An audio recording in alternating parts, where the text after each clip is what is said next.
saludo muy especial, bienvenido a Sinergia Informativa, un programa que está hecho para personas informadas, inteligentes, interesantes y calificadas como usted. Información política y administrativa que es de interés general. Todo, absolutamente todo tiene que ver con decisiones políticas y administrativas. Eso es lo que están esperando, por ejemplo, hablemos de lo general y vamos cayendo a lo particular de los temas que vamos a tratar hoy. Hablemos del país. Desde hace 60 años viene esperando que el gobierno les garantice paz. Paz porque ello garantiza que haya bienestar en todo sentido. Un país en paz definitivamente es un país que puede crecer económicamente y desarrollarse humana y socialmente. Obviamente eso no es solamente el deseo del gobierno o de la población civil. Obviamente quienes se encuentran alzados en armas, sean de carácter político, como las guerrillas que hemos conocido históricamente, o como está pasando en la intención del proyecto de paz total del actual presidente de la República, Gustavo Petro, hasta otros grupos multicriminales que supuestamente nunca tendrían que hacer parte de una negociación de paz, también en ellos está, pero en cómo lograrlo. Es un tema que vamos a tratar hoy con nuestro invitado, el coronel Carlos Javier Soler, exdirector de Derecho Internacional de los Derechos Humanos del Ministerio de Defensa. También fue secretario de Seguridad y Justicia de Cali. Bienvenido, coronel, a Sinergia Informativa. Bueno, hola, ¿cómo está? Un saludo muy especial a ti, a toda tu gran audiencia. Y aquí estamos prestos para tratar desde el conocimiento, desde la experiencia y hablar sobre temas importantes de lo que tiene el proyecto de Paz Total y algunos otros temas que me has invitado a conversar. Muchas gracias por la invitación. Bueno, vamos a empezar por este general, el tema de la paz total. ¿Es posible eso, como acabo yo de más o menos esbozar la introducción, coronel?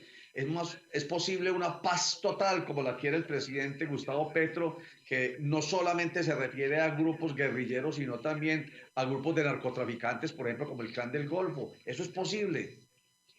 Bueno, hombre, el tema no es fácil. El tema tiene por todos los sentimientos que esto genera en la población. Digamos que hay que cogerlo con pinzas, pero vamos de lo general a lo particular. Si a uno le preguntan, ¿usted quiere la paz? Todos vamos a decir sí. Colombia es un país inmensamente rico en sus capacidades y en su gente, de que el conflicto armado no nos ha dejado desarrollar. Es lo primero que hay que decir. ¿Hay que cesar el conflicto? Sí, han habido 14 intentos en los cuales no se ha llegado a una paz por lo menos estable y duradera. La paz como está concebida tiene varios tópicos. Primer tópico de la paz es cómo hacer la paz para que sea creíble, para que ilusione a la gente, para que hacerlo dentro de los marcos legales y constitucionales y sin violar convenios internacionales. Porque lo que uno hace ahí es cómo hago yo para que los convenios internacionales no se violen si tenemos un Estatuto de Roma, si tenemos la Convención Americana de Derechos Humanos. Vamos a aproximar. Si yo hago la paz con el EPL, me quedan otros grupos. Si yo hago la paz con el M-19, me quedan otros grupos. Si yo hago la paz en 975 con grupos de autodefensa, me quedan otros grupos. Si yo intento la paz con las FARC, me quedan unos grupos y unas disidencias. Es normal que queden disidencias, siempre entre el 8 y el 10% es normal, en todos los procesos estudiados. Entonces digo, bueno, ¿y ahora cómo hago yo para hacer una paz real, total, territorial? Pues lo primero es no construirla desde el Parque La 93 en Bogotá, sino construirla desde los territorios. Lo segundo es vincular a la fuerza pública. Yo veo que la fuerza pública es vinculada tenuemente en este proceso. En el proceso Confar estuvo más al frente de la colaboración, de su aporte, sin detrás de bambalinas, sin nada de egos, pero la fuerza pública, que es quien interactúa y quien conoce a los grupos armados ilegales, nuestra Policía Nacional, nuestro Ejército, nuestra Armada y nuestra Fuerza Aérea, tienen que ser vinculados para que su experiencia no deje que los grupos engañen al gobierno nacional. Lo tercero es que si yo saco al Clan del Golfo de las áreas donde están, pues negocio con el Clan del Golfo, pero le hago un gran favor a los otros grupos que se están peleando o disputando los territorios. Entonces yo tengo que inteligentemente hacer una negociación con el Clan del Golfo, con el ELN, con grupos armados ilegales para no dejarle el espacio con el que no negocio, porque el que queda dueño del territorio, pues simplemente ellos no están ahí porque sí, están porque están persiguiendo unas rentas ilegales. Y desde estas rentas ilegales es importante decir que reconociendo que hay unos fenómenos macrocriminales atados a narcotráfico, atado a minería criminal, atado a intereses económicos y una población que está en el medio, pues hay que sacarlos a todos para construir una paz total. Si esto se hace de manera sincronizada en líneas de tiempo y se hace con unos muy buenos referentes y con experiencia, seguro que el proceso va a ser bastante exitoso y todo el mundo va a tratar de aplaudirlo y apoyarlo porque la paz la queremos todos. Todos queremos la paz, pero cuando a uno le preguntan cuánto está dispuesto a ceder o pagar por esa paz, es donde las cosas se complican. O sea, coronel, que hay que tragar sapos, empleando esa expresión tan utilizada en nuestro país cuando precisamente se lleva a cabo un proceso de paz con cualquier grupo armado y no le gusta una parte. Hay que tragarse sapos para el efecto de estos grupos narcoterroristas, narcocriminales, como quieran llamar, que a veces yo no lo sé cómo diferenciar de los grupos guerrilleros, pero en fin, grupos como el Clan del Golfo es el mejor. Hay que tragarse sapitos, como por ejemplo dejarles un porcentaje de las rentas criminales, por ejemplo, con tal de que se desmovilicen. Sí, mire, lo que uno puede decir es que hay gente que uno a veces ve la guerra o el conflicto desde alguna parte muy cómoda. Entonces uno dice, pues desde lo lejos. Cuando uno está metido en la mitad del territorio o cuando ha sido herido en acción o cuando usted ha tenido que ir a entregar soldados y policías muertos, pues nadie quiere la guerra. ¿Qué hay que hacer para que esto realmente funcione? A esto hay que meterle un poco de inteligencia. Hay que hablar con las víctimas porque las víctimas son el centro del proceso. Si no entendemos eso de hablar con las víctimas, si no traemos a las víctimas para que dialoguen, si no las convencemos, esa víctima va a generar un posterior conflicto, porque como algunas víctimas de las FARC lo manifestaban en su momento, del ELN, decían, si me los encuentro el que mató a mi familia, yo soy capaz de darle con lo que tenga en la mano. Entonces, eso genera violencia. Hay que trabajar en la educación, en la cultura, no lo olvidemos, que llevamos más de 40 años en conflicto armado. Y eso ha generado problemas en nuestra manera como reaccionamos.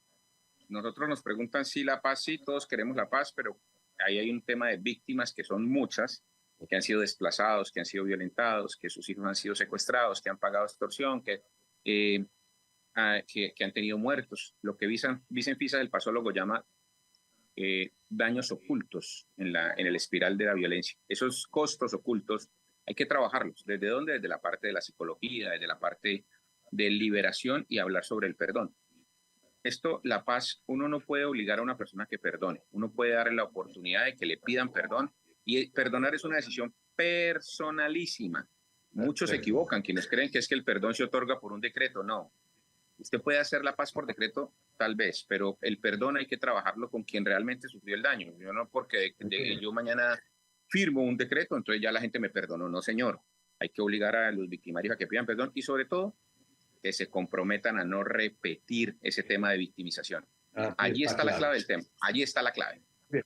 Muy bien. Carlos Javier Soler, coronel en retiro, exdirector de Derecho Internacional de Derechos Humanos del Ministerio de Defensa, dándonos unos elementos más porque tenemos que conocer más conscientemente sobre estos procesos que se llevan a cabo actualmente en nuestro país en torno en específico al proceso de paz total que adelanta el gobierno del presidente Gustavo Petro. Ya regresamos.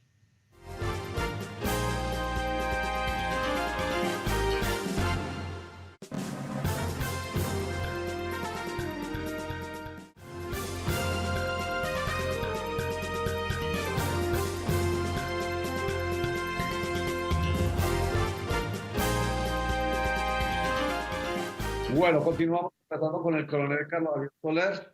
Coronel, se acaba de terminar otra fase de conversación con el ELN en México, ahora van para Cuba. Bueno, ¿usted cómo la está viendo, esa conversación con el ELN?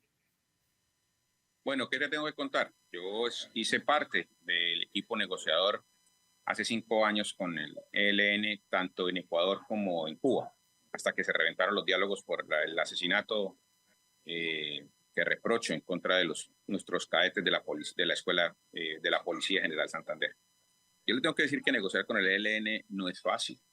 El ELN es pragmático. El ELN tiene una ideología muy fuerte. El ELN sabe de negociación. El ELN lleva negociando desde el 78 con el gobierno nacional. Le recuerdo de los diálogos de Maguncia, de recuerdo de los diálogos de Tlaxcala, donde iba y no iba solo las FARC, sino iba la coordinadora guerrillera Simón Bolívar, de la cual hacía parte de las FARC, el ELN y el EPL. Le recuerdo que han habido muchos acercamientos con el ELN y el ELN tiene mucha formación. El ELN no es un movimiento campesino y agrario. El ELN tiene personas muy capacitadas y son pragmáticos. Negociar con el ELN es difícil. Por eso, a veces, el ELN ya tuvo, o sea, cuando yo veo al senador Iván Cepeda salir y decir, no, es que avanzamos mucho porque reconocimos, bueno, lo primero es el lenguaje, ¿no? Hay un lenguaje de paz que yo veo que lo están utilizando y lo está utilizando todo el equipo negociador. Pero a veces la experiencia de negociar con el ELN hay que estudiar qué han hecho ellos. Ellos ya tenían, primer punto, ellos ya tenían estatus político. Si no hubiera estatus político, no hubiera podido sentarse el gobierno nacional, darle el pasaporte diplomático, levantar las órdenes de captura, sentarlos en Ecuador, sentarlos en Cuba y llegar a una negociación que tuvo un cese al fuego, que tuvo un acompañamiento de países vecinos y que tuvo un mecanismo de monitoreo y verificación durante 3 meses. Entonces, ahora cuando a uno le dicen, no, es que lo que bueno que ya con un decreto le reconocimos estatus político, pues a mí me da pena, pero yo sí tengo que ser muy serio. Tengo que decir, venga, no, pero es que ellos ya tienen estatus político. O sea, le reconocimos lo que ya tenían. Segundo, que es que empezar con la ambigüedad perfecta. La ambigüedad perfecta es decir mucho sin decir nada y empezar a decir que no, que es que van a mirar lo del armamento y que vamos a tratar de construir un cese al fuego. Es que ya había un decreto firmado de cese al fuego con el ELN el 1 de enero del 2023, que ellos lo desecharon, dijeron que no, que con ellos no le iban a imponer nada. Graso error haber inducido al gobierno nacional o al presidente de la República a firmar un decreto que no se había negociado. Quiere decir que no conocen al ELN quienes están negociando. Con el ELN nada es impuesto, con el ELN es negociado. Y ellos se sientan y ellos van a ir, y después de que usted hace las propuestas, ellos traen contrapropuestas y demoran 3 y 4 días hablando a través de correos internos y comunicaciones con el Comando Central, el COSE y la DINAL, la Dirección Nacional, para que se pueda aceptar las cosas. Entonces, ¿que vamos a construir el cese al fuego? Pues ¿por qué no lo pensaron antes de haber hecho que el presidente firmara un decreto? Es decir, yo veo que hay una descoordinación un poco ahí en el equipo negociador.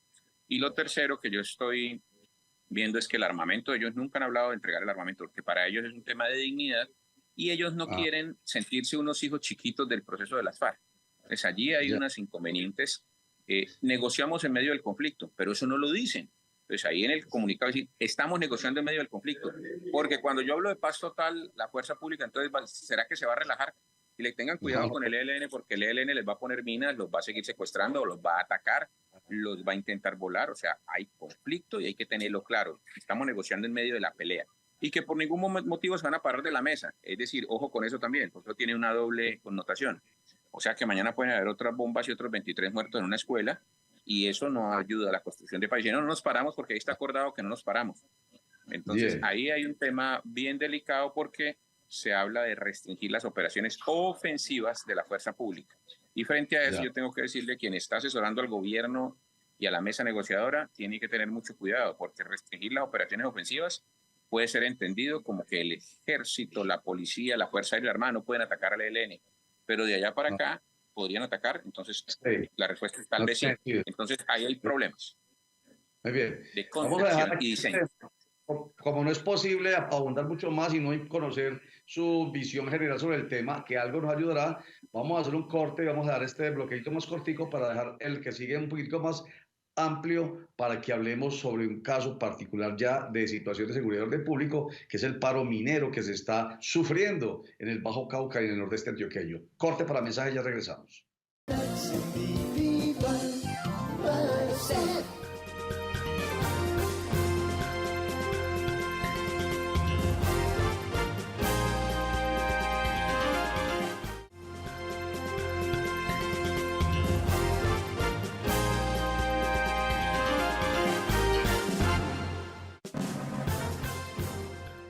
Bueno, ya se ajustan ya casi semanas del paro minero en el Bajo Cauca, en el nordeste antioqueño, con los bloqueos y con todas las dificultades, incluso de carácter humanitario, que esto ha generado. El presidente de la República, Gustavo Petro, ha planteado que busca que se llegue a un acuerdo. Pero eso sí, hablando de lo último que hablábamos con el coronel Soler, no va a dejar que la fuerza pública cumpla con su deber.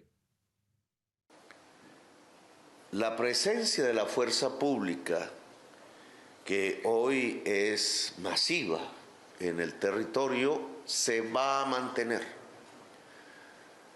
Intentaremos que todo territorio liberado de organizaciones armadas, sea porque éstas hacen la paz, sea porque se les combate, siempre mantendrá de manera permanente la presencia del Estado. Por eso, en este territorio que hoy ha sido presa de estos hechos, la fuerza pública que llegó se va a quedar. E incluso pensamos ampliarla en función de liberar a la población,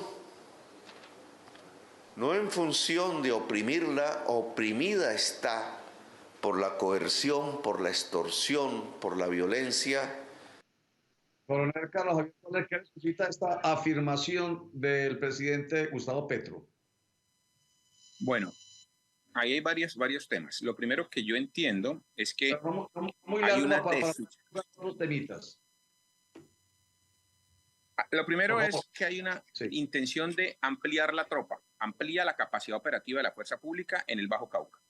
Lo segundo es que volvemos a la fórmula de más tropa, pero bueno, el problema es la inversión social, porque es que allá lo que hay es esa cantidad de acumulación de 20 o 30 años de mineros que viven de sacar el oro, que no son formalizados, y que hay 2 o 3 multinacionales que sacan el oro de manera formal, y hay unos 100.000 mineros que están haciéndolo de manera ilegal. Entonces, y ahora hay unas empresas multinacionales que no están haciendo las cosas de manera correcta y traen unas dragas o unos superdragones brasileros a llevarse el oro colombiano. Allí yo lo que pienso es que hay que empezar a formalizar al pequeño minero, que hay que generar al mediano minero que tiene alguna maquinaria, mediante formalización, de emplearlo en cooperativas y de exigirle el tema. El daño es el problema ambiental, exigirle un plan de mitigación ambiental, exigirle que cumpla las normas mínimas, darle la posibilidad de seguir trabajando, pero sin dañar el río, sin dañar el medio ambiente, que es donde está el problema. Y segundo, que traiga el dinero, que si están llevando el 70% ilegal, pues que ese dinero nos genere impuestos y que ese impuesto le genere retorno de inversión a Colombia en vía impuestos, pero es que lo están sacando ilegal. Y claro, los tocan y eso se genera un estallido porque hay 100.000 y pico mil de personas que se van a quedar sin empleo y están bloqueando humanitariamente. Muy bien. El mismo presidente Gustavo Petro se refiere a que detrás de todo esto está casi con seguridad el Clan del Golfo, de lo que hablábamos precisamente ahorita.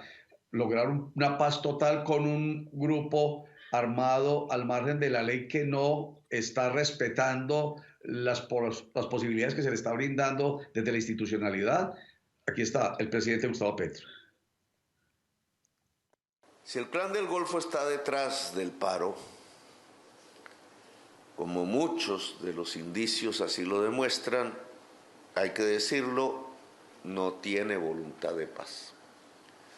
No puede acercarse ninguna organización a una negociación con la justicia para un desmantelamiento pacífico si en su cabeza lo que tiene es defender a ultranza las economías ilegales, la minería o el narcotráfico.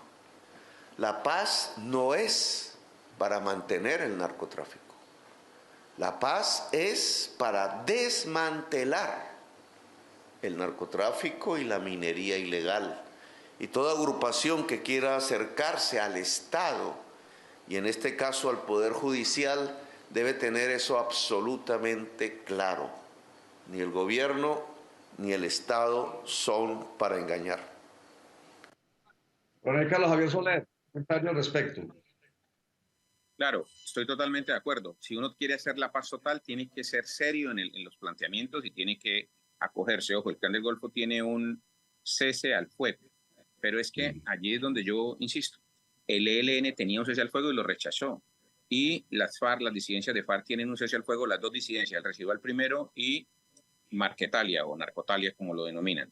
La pregunta es, ¿sobre qué basaron ese cese al fuego? Pues ese cese al fuego es que no dispare el Estado y ellos, pero hemos visto cómo han asesinado policías y soldados estando en la mitad del cese al fuego. La pregunta es, ¿qué negociaron y cómo llegaron a eso? Es lo que no conocemos. ¿A qué se comprometió el Clan del Golfo? La pregunta es a no extorsionar, a no secuestrar, a no minería, a no hacer paros. ¿A qué se comprometieron para que haya un decreto firmado de una hoja que dice que hay un cese al fuego que lo que le amarra las manos es al Estado? Entonces, lo que el presidente dice, sí, es que no puede intentar engañarnos, pero engañarnos frente a qué, porque no conocemos qué acordaron. Es que ahí hay un problema diametral. No sé qué acordaron. Entonces, yo no sé si acordaron no hacer paros, porque está violando el cese al fuego, o acordaron no atacar al Estado, o acordaron no bloquear vías. No conocemos hoy los textos del acuerdo con el Clan del Golfo. No sabemos ni con el ELN, ni con las disidencias de ninguna de las dos residuales, tanto de FARC como Marquetalia. Allí hay un problema de estructura y me parece que salir corriendo a ceder con un decreto puede ser un problema para la seguridad del Estado. Eso lo advertimos desde hace ya más de 4 meses. Sí. Ojo con ese tema. No conocemos qué. Muy bien. Muy bien, ahora veamos lo que nos dice finalmente el presidente Gustavo Petro, invitando a los que él dice reales mineros, los artesanales y los pequeños, a que conversen realmente con él o directamente con él, más bien en la Casa de Nariño. Avanzaremos una vez se recupere la normalidad. Los invito al Palacio de Nariño, a la dirigencia minera, la real dirigencia minera, a dialogar sobre cómo es que vamos a construir el distrito agrominero en el nordeste y en el norte de Antioquia. ¿Qué condiciones va a tener? ¿Qué derechos tendrán los pequeños mineros? ¿Qué inversiones hará el gobierno nacional para que podamos tener una minería sostenible que no destruya el río Cauca? Y rechazamos, y no las toleraremos, numerosas acciones contra la población civil de la región y contra la fuerza pública. Esto me suena como a tamizar las pepitas de oro, o sea, que se quede allá en la región lo que no está claro respecto de este conflicto y que realmente vayan los que son a negociar con él. ¿Eso podrá garantizar algo, coronel? Sí, o sea, realmente los mineros ancestrales hay que formalizarlos, también es claro, porque ellos son utilizados. Los medianos mineros que tienen alguna maquinaria amarilla también hay que organizarlos. Y las grandes multinacionales con dragones y que valen 1.600 millones de pesos cada dragones, que no son legales, hay que sacarlos del país porque incluso son brasileros. Entonces, sí, yo pienso que ahí cernir un poco el tema, como usted muy bien lo dice, es importante y saber quiénes son los liderazgos. Ojo, yo soy claro, allá usted no va a encontrar un man del Clan del Golfo, un tipo del Clan del Golfo con 2 fusiles sacando oro. Los que sacan oro son los mineros. Lo que pasa es que les cobran un gramaje y los mineros no se enriquecen, son los que sacan el oro los que realmente hacia el exterior los que se enriquecen. Ahí hay unas cadenas productivas que hay que intervenir, que hay que poner a pagar impuestos a favor de Colombia y hay que exigir, eso no es solo el río Cauca, el río Nechí está acabado, acabaron el río Nechí de 20 metros, está en 3 metros, en 2 metros algo. Allí hay que intervenir por el bien por el bien del medio ambiente y por el bien de Antioquia y de toda Colombia. Perfecto. Y último comentario así cortico de 20 o 30 segundos. ¿Qué piensa de los campesinos y su, ¿cómo es que se le llaman? Que no es la justicia, las guardias, que no es la justicia que conocemos indígena, jurisprudencialmente se conoce y existe esa jurisdicción especial, pero ¿usted qué piensa de eso cortico, de las guardias campesinas? Absolutamente ilegal, lo están queriendo volver legal, no hay soporte internacional como la Guardia Indígena o la Guardia Campesina del Acuerdo 169 de OIT, y me parece que esto lo que va a llevar es a que haya una disputa con el territorio y que campesinos somos todos, porque pues yo soy campesino, entonces yo puedo empezar a armar aquí la gente alrededor con unos palos y aquí no entra el ejército y nos genera conflicto en el territorio y hay que mirar qué es lo que hay detrás de esas intenciones, porque quienes matriculan este proyecto de ley son los comunes, es decir, quienes vienen de participar en las FARC. Es quienes firman este convenio y uno que otro senador que le está dando el apoyo. Lo que quieren es pelearle el territorio o sacar de los territorios al ejército y a la policía y a la Fuerza Aérea y la Armada. Si es así, hay que irlo diciendo porque muy delicado el tema, porque no se le dieron curules para que generaran propuestas de conflicto, sino propuestas a los comunes para que generaran escenarios de paz, de tranquilidad. Entonces me parece que estarían hasta traicionando el acuerdo. Carlos Javier Soler, coronel en retiro, exdirector de Derecho Internacional de Derechos Humanos del Ministerio de Defensa. Muchas gracias por estar con nosotros. Mucha suerte, lo seguiremos consultando, coronel. Gracias. A ustedes muchas gracias por la invitación. Un saludo grande a toda su audiencia y esperamos que los comentarios, pues esto es para haber hablado 3 horas, por lo menos dejen alguna reflexión, nos pongan a pensar en cómo construir un mejor país. Así es. Esto es un brochacito, pero son elementos de juicio para nuestros televidentes e internautas inteligentes, interesantes y calificados que con estos elementos de juicio saben decidir mejor. Muchas gracias. Chao.